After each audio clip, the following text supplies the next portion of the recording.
In this video, I will show you how to paper quill some bottles and jars, and then I'll show you how to mold and cast them.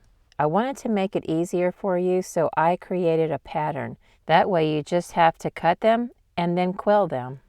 I alternated the color groups to help keep from getting them confused. We will be making this little bottle first. We will be quilling onto a Q-tip instead of a quilling tool. If the fuzzy ends don't bother you, you just need to cut off one end. They tend to bug me, so I cut off both. You will want to round up the tip by sanding just a little bit. I will be using these first 3 dark gray pieces, and I will be starting with piece A. You can cut it out with scissors or use a straight edge ruler and an X-Acto knife or utility knife. Don't cut any other pieces at this time to keep from getting the pieces mixed up. Here is how piece A looks. I quill it onto the end of the Q-tip and I come in just a little bit from the end. This is the cap or nozzle type tip, whichever you pretend it to be. You don't have to keep the side even with the end.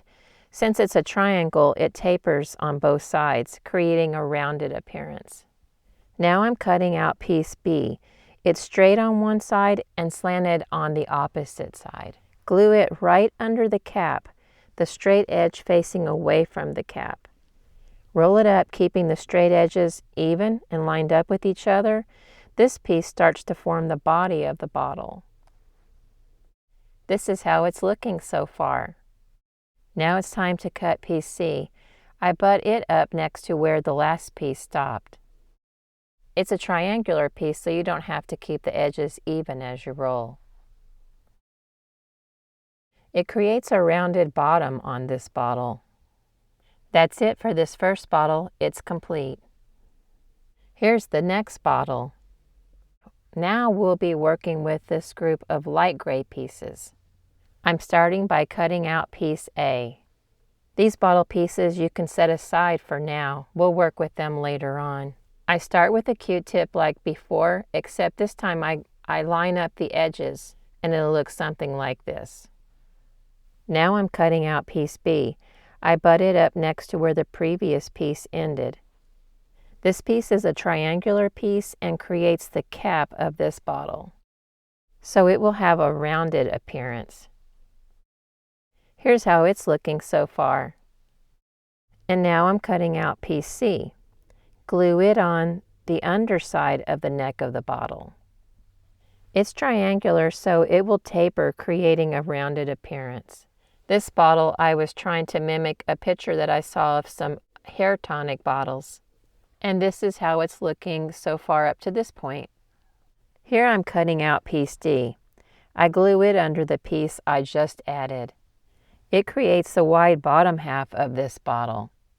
Sometimes the Q-tips are hard for me to roll and keep everything tight. It'll just fly out of my hand sometimes. So I usually have to just back it up a little and re-roll it. Cut out piece E. This piece is straight on one side and slanted on the opposite. It's hard to tell once they're cut out which side is straight, so what I've started doing is drawing a line across the straight edge to remind me. I glue the piece right up next to the last one and keep the straight edges on the bottom even. It slowly tapers down, creating a flared bottom to the bottom of the bottle. This is how it looks so far up next to the prototype. Now I'm cutting the final piece of this bottle, piece F. I butt it up next to the last piece. You don't have to worry about keeping the bottom edges lined up because it's a triangular piece. It helps to finish off that flared bottom edge of the bottle. And now this bottle is complete.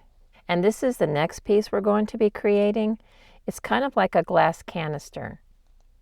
Working with this dark gray group, cut out piece A. I wanted to point out too that if you don't cut the pieces exactly on the line, it's not a big deal.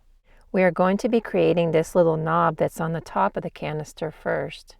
I glue the piece to the Q-tip by coming in just a little bit. It's a triangular piece, so you don't need to keep everything lined up. It creates that rounded knob. This is how it should look so far. At the time of the video, I had the order of the pieces out of place, So piece B and C will look alike and are straight on both sides. Glue piece B right under piece A. Roll it up and glue piece C right next to where B ended. Sorry that I drifted out of frame in this one. This is piece C that I'm rolling up here on the canister. This is how it should look now up to this point. Cut out and draw a line across the straight edge of piece D. Glue it right next to where piece C ended. Keep the straight edges lined up on the bottom. This piece is straight on one end and slanted on the opposite, so it creates that flared bottom. Cut out piece E and glue it up next to the seam near the top of the canister. It's a triangular piece and doesn't need to line up with anything. It will also have a rounded appearance. Now cut out piece F. Butt it up next to the seam on the bottom. You don't have to keep anything lined up. This one will have a rounded appearance as well. And this is how the canister looks complete. This piece is a viewer request. It's a large jar. From this group of light gray pieces, cut out piece A. Glue it to the tip of the Q-tip. I'm hoping by making all of these quilt pieces and making a mold and then casting them will be a quicker way for you to create them for your miniature projects. Once it's rolled up and glued, cut out piece B. Keeping the edges lined up on the bottom edge, glue piece B right next to piece A's seam. This creates the bottom of the jar. Of course, you can always make a jar however works best for you. You don't have to create it this way to mold it. Cut out piece C and glue it next to the seam on the top of the jar. This creates the lid. And here it is complete. Next, we will be making this small jar. It's just like the large one.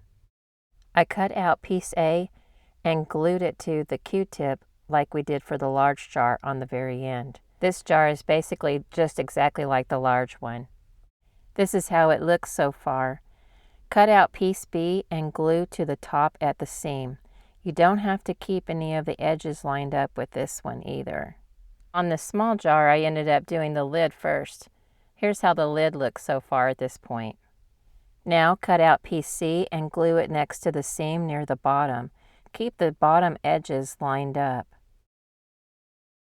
And here is how the small jar looks finished.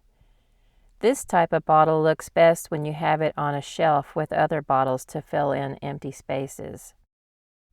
I cut it out and glued it down to some cardstock. I cut that out and glued down to cardstock again. I did that for as many times to get it as thick as I'd like it. I did 8 layers, I think, but you could always do more. And then I paper quilled a cap and glued it on. And here are all of the pieces that we created. Next, I took some wood glue, but I believe triple thick might work as well. I haven't tried it though. You can either paint the wood glue on or use one of these needle precision bottles. And mine's new to me, so I have been using it for everything. Either way will work. This is how the canister looks covered in the glue. The wood glue really helps to even out the lines so they're less noticeable. I bought some of this amazing mold putty long ago. I had to pick up some more because I was almost out. That's why the box looks different. I used this quilling mold to mix equal parts of the putty, but you can eyeball it too. That's what I did before I had the mold. Mix the 2 parts together really well. And if you have a different mold putty that you'd like to use, that's fine too. I've just always used this one. Then press your piece into the mold putty, making sure to gently squeeze the putty on the sides and over your piece. Don't let the bottom be too thin though, and keep the putty flush with your piece on the top. Once you have all your pieces covered in the mold putty, I believe you have to wait about 20 minutes and then you can remove them.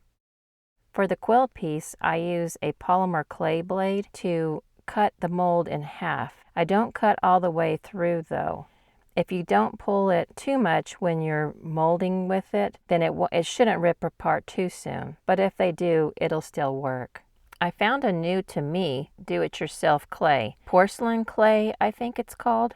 Here is the recipe. I mix everything together until it's creamy and smooth.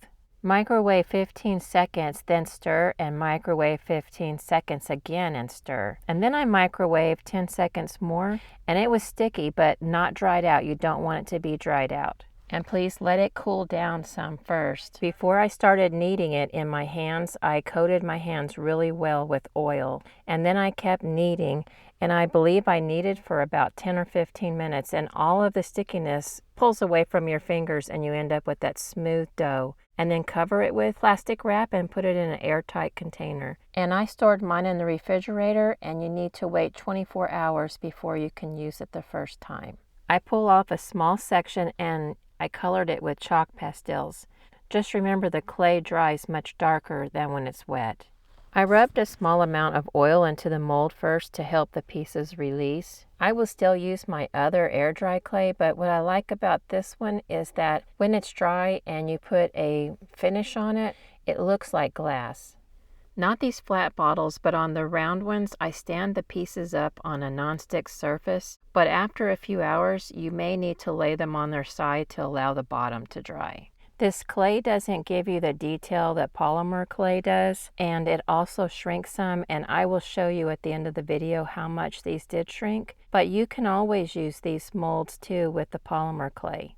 After you have made all of the pieces that you would like to make, let them dry for at least 24 hours, maybe even a little longer. It just depends upon your area. I have heard, but I didn't try it, that you can sand it and you can also drill on it when it's dry. But I have not experimented with that yet. The recipe that I made here was actually a half a batch, and I have heard that people say they just store it in the refrigerator and that they have stored it in the refrigerator for months and months. But again, I don't have any experience with that yet. But I would store it in the refrigerator. Oh, and I have heard that some have said that this clay cracks. I haven't seen any cracking with mine yet so far. And here I'm painting on some details. These little bottles are going to be going into my barber shop. So I was trying to make them like vintage water bottles, little jars, and hair tonic bottles. I was being kind of lazy. I needed some labels but didn't want to make any new ones, so I used some of my old books that I had printed out, and I cut labels from those. I painted all of the bottles and the little jars with the diamond glaze. I love the way it makes them look like glass. And the blue ones, to me, the dark blue, look like cobalt glass. So pretty. These bottles with the labels are going to be hair tonic. This is how much they shrunk in comparison to my regular air dry clay. I'm actually okay with that because it works out really well with the 1/16 scale that I work in. I hope you found this method of making the bottles helpful. Thank you so much for watching. Bye-bye.